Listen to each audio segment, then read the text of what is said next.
अस्सलाम वालेकुम नाज़रीन, मैं हूं नदीम गुलजार और खैर मकदम करता हूं आपके आज इस प्रोग्राम में।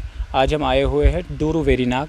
तो यहाँ पे हमने जब रास्ते में हम जा रहे थे तो हमने एक देखा, एक बी फार्मिंग हो रही थी जिसको आप बोलते हैं शहद बनाया जा रहा है। यहाँ पे शहद की फार्मिंग हो रही है। तो हमने देखे गैर रियासती यहाँ कुछ बाशिंदे हैं जो राजस्थान से यहाँ पे आ गए हैं वो फार्मिंग करने के लिए। तो इनसे जानना चाहेंगे कि इस बारे में फार्मिंग कैसे है, कैसे चला रहे हैं और इन हालात जो मुश्किल हालात पिछले 2 साल से हुए, लॉकडाउन हुआ, पूरा ट्रैफिक बंद था और ये एक जगह से दूसरी जगह मुंतकिल नहीं कर पा रहे थे अपने फार्मिंग को भी। तो किस तरह से इनने कौन सी स्ट्रगल की और कैसे अपने इस फार्म को बचा लिया।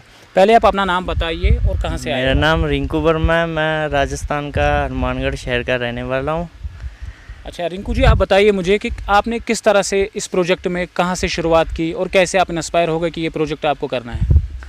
मैंने बीए फाइनल करके, मेरे रिश्तेदार थे वो इस लाइन में थे, तो मैं उनके साथ आना जाना था मेरा। मैंने उनको देखा काम करने में, फिर मेरा रुचि आया, फिर धीरे धीरे मैं भी इसी लाइन में आ गया। तब से 2014 से अभी तक मैं ये काम कर रहा हूँ। पढ़े लिखे अच्छे ग्रेजुएशन की हुई है, जैसे इन्होंने बीए का फाइनल किया हुआ है, पढ़ाई पढ़े लिखे अच्छे ग्रेजुएशन की हुई है इन्होंने, तो फिर इस फार्मिंग में आ गए। मेरे फादर थे वो भी पहले बिजनेस में थे। मेरी इच्छा यही थी जॉब नहीं करना, मैं बिजनेस ही करूँगा, चाहे किसी लाइन में जाऊँ बिजनेस करूँगा। फिर मैं इस लाइन में आया, ये मेरे को लाइन अच्छी लगी, इसलिए मैं इसी में लाइन में आ गया। नहीं, आप इस सेटिस्फाइड हो? आपको ये बी फार्मिंग जो आप शहद का ये फार्मिंग करते हो, आप इससे सेटिस्फाई हो कि आपको जो बाकी सेक्टर में आमदनी होती है कि वो आप आमदनी से हासिल कर पा रहे हो? नहीं, ये बढ़िया काम है, हम इससे सर्टिफाइड हैं, ऐसी बात नहीं है। अच्छा काम है, बढ़िया है, घूमने फिरने वाला काम है, ऐसी कोई दिक्कत नहीं है हमें। 2020 आ गया, आते आते अपने साथ तो कोविड-19 भी ले आया, जो कि पहले बाकी मुल्कों से ये कश्मीर भी और हिंदुस्तान के साथ साथ कश्मीर भी इससे इफ़ेक्टेड हुआ। बहुत लोग इस महामारी की वजह से मर भी गए और पिछले साल तो ज़बरदस्त लंबा लॉकडाउन और सख्त स्ट्रिक्टनेस थी। ट्रैफिक मूवमेंट आप ये कहीं पे भी कैरी नहीं कर पाते थे।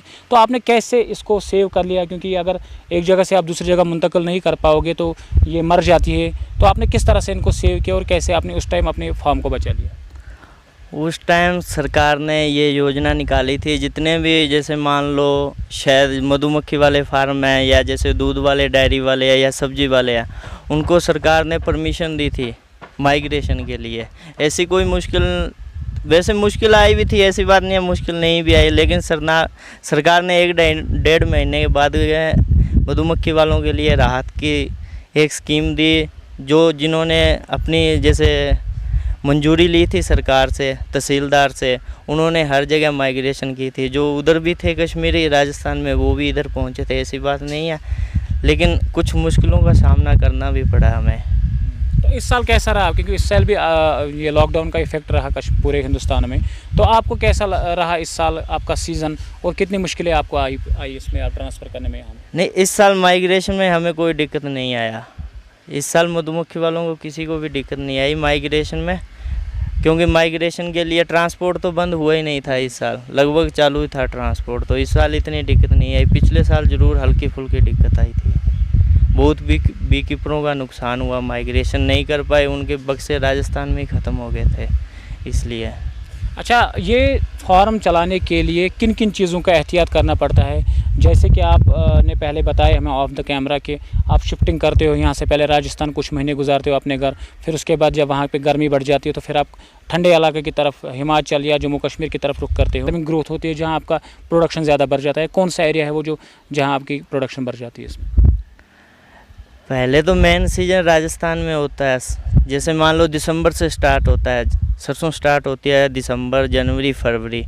उसके बाद जैसे मान लो सफ़ेदा हो गया, शीशम हो गया, जो लगाना चाहेंगे वो राजस्थान रुकेंगे, यदि जो नहीं लगाना चाहेंगे वो पठानकोट या जम्मू आ जाएंगे। इधर लीची और मल्टी लगता है। उसके बाद किक्कर का सीज़न शुरू होता है कश्मीर में, मान लो 5 मई में स्टार्ट होता है, तो उस टाइम इधर माइग्रेशन होना शुरू हो जाता है। मेन दिक्कत यही है, जो जम्मू से लेके कश्मीर का जो सड़क की हालात है, मेन वो है मुद्दा मधुमक्खी वालों के लिए माइग्रेशन में, क्योंकि वो उन दिनों में सड़क बहुत ज़्यादा ख़राब होती है और माइग्रेशन में मक्खी बहुत ज़्यादा मरती है। हर बी कीपर को नुकसान होता है इसमें माइग्रेशन में। थोड़ा सा यही सुधार हो जाए तो बहुत अच्छी बात है। सड़क वाला मेन मुद्दा है मधुमक्खी वालों के लिए। क्योंकि आप जो हफ्ते दिनों रहते हैं, सटक रहते हैं इस रोड पे, कभी उस वजह से आपको मर जाती है मक्खियाँ। हाँ, कभी मान लो 2 दिन भी लग जाते हैं माइग्रेशन में, कभी 3 दिन भी लग जाते हैं जाम होने के कारण। बस मेन मुद्दा यही है, इसीलिए बी कीपर बहुत कम आ पाते हैं कश्मीर में। और बाकी बी कीपर का जो काम है मधुमक्खी फार्म में, कश्मीर सबसे बढ़िया मेरे को लगा है ऑफ सीजन निकालने में। क्योंकि यहाँ उस एक तो देखो 6 महीने के लिए कहीं भी पंजाब रुकोगे, कहीं रुकोगे, आपका सीज़न नहीं लगेगा। यहाँ ऐसे मान लो 5 मई को कीकर का सीज़न लगता है, उसका रेट भी अच्छा जाता है। और फिर इधर मक्खी की ग्रोथ बहुत ज़्यादा होती है, उतनी और कहीं नहीं होगी। कहीं भी लेके जाओगे आप, अपनी मक्खी ख़त्म हो जाती है, यहाँ मक्खी बढ़ती है कश्मीर में। लेकिन एक चीज़ यहाँ भी देखनी पड़ती है, जब यहाँ का सेब का सीज़न लगता है तो इससे आपको बेनिफिट मिलता है जब यहाँ सीज़न होता है सेब का। और वैसे तो अगर साइंटिफिकली देखा जाए कि इस बी फार्मिंग की वजह से जिस एरिया में ये पड़ता होगा वहाँ पे सेब के बागानों को काफ़ी फ़ायदा होता है, क्योंकि पॉलिनेशन ये खुद कर पाते हैं। तो आपको उससे क्या फ़ायदा मिलता है अगर सेब के बागानों के नज़दीक ये फार्म लगाया जाए? उस टाइम फूल आएगा, फूल से हमें शहद प्राप्त होता है, नेक्टर आता है, पोलन आता है, पोलिनेशन होता है। एक मधुमक्खी है जो पोलिनेशन करती है, अदरवाइज नहीं होता है। और जो भी जितने भी फूल है ना मधुमक्खी करेगी। सिर्फ 2 ही चीज़ होती है, एक कनक और एक जोना, जो हवा से क्रॉस होता है नरमादा। इसमें पोलिनेशन वो हवा करवाती है, बाकी सभी चीज़ में मधुमक्खी करवाएगी। यदि मधुमक्खी नहीं होगी तो ट्रांसपोर्ट ख़त्म हो जाएगा। और दूसरी बात ये है, जो कॉफ़ी की खेती है वो बिल्कुल नहीं हो पाएगी मधुमक्खी के अलावा।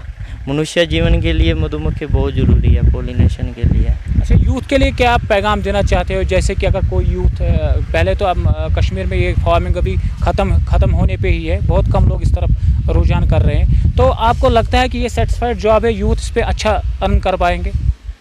यूथ को तो यही मैं कह पाऊँगा, सभी भाइयों से यही है मेरी प्रार्थना, इस लाइन में आओ, अच्छा काम है, ऐसी कोई बात नहीं है। लेकिन बाहर रहना पड़ता है बस घर से, मेन यही थोड़ी मोटी दिक्कत है, बाकी अदरवाइज कोई दिक्कत नहीं है। और इसमें काफ़ी इनकम भी है। हाँ, इनकम ऐसी बात नहीं, इनकम नहीं, रेट अच्छे होने चाहिए। सरकार से मेरा यही अनुरोध है, रेट अच्छे रहो। 100 रुपये से प्लस रहे सरसों का रेट, इससे डाउन मत जाए। 100 चाहे 150 रहो चाहे 100 रुपये रहो, कम से कम 100 रुपये तो रहना चाहिए सरसों का रेट। बाकी 150 रुपये के लमसम उधर रहता है हमारे, तो बहुत अच्छी बात है, बहुत अच्छा काम है। यहाँ पे मैं आपसे एक बात पूछना चाहता हूँ, यह इस साल तो हर एक चीज़ में कीमतें बढ़ गई है, खाने की पीने की चीज़ें हो, पेट्रोल हो या गैस हो या कोई और चीज़ भी हो, जिनमें कमी नहीं रही है, आसमान छूने वाली रेट है। क्या आप पे कुछ ऐसा असर रहा है, आपकी रेट्स कुछ बढ़ गई इस फार्मिंग में? रेट तो बस यही चल रहा है। अभी इस साल भी 100 रुपये के लमसम था। इधर कीकर का माल निकला, कीकर का भी यही निकला 260 रुपये, 270 रुपये। इससे साल तो पिछले साल इधर अच्छा रेट था, 320 रुपये तक चला गया, इस साल नहीं हुआ।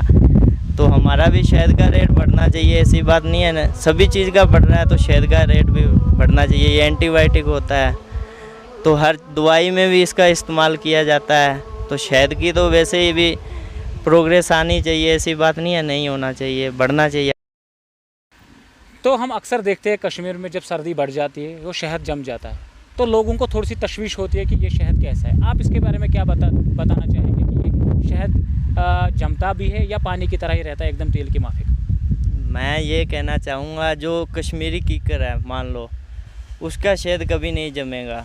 वो वाइट कलर का होगा, लिक्विड रहेगा, चाहे माइनस में कितना ही टेम्परेचर चला जाए वो हमेशा लिक्विड रहेगा। दूसरी बात है, सरसों का शहद जमने और ना जमने वाली, ओरिजिनल वाली, कुछ कहते हैं अभी शहद जम जाता है वो चीनी होता है, ये गलत बात है, बिल्कुल सही बात नहीं है। शहद की बहुत वैरायटी होती है, शहद जमता भी है, ठीक है। सरसों का शहद होता है वो बिल्कुल वाइट कलर का होगा, वो जमेगा।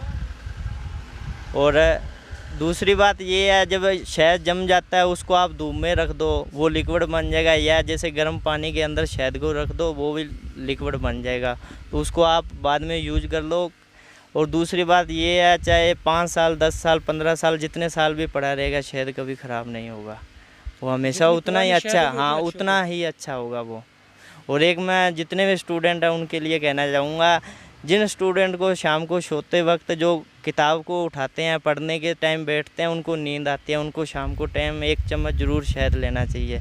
उनको कभी भी नींद नहीं आएगी, जब वो किताब को उठाने बैठने के लिए बैठेंगे ना, तो कभी भी उनको नींद नहीं आएगी। चलिए जनाब, शुक्रिया हमारे साथ अपना कीमती टाइम देने के लिए, हमारे साथ बात करने के लिए और शहद के मुतल्लिक़ इस फार्मिंग के लिए आपने अपना जो कीमती समय हमें दिया, इसके लिए बहुत बहुत शुक्रिया। तो नाज़रीन, ये जो शहद की फार्मिंग यहाँ पे हो रही है, इसमें थोड़ी सी स्ट्रगल भी है क्योंकि एक जगह से दूसरी जगह माइग्रेशन करनी ही पड़ती है।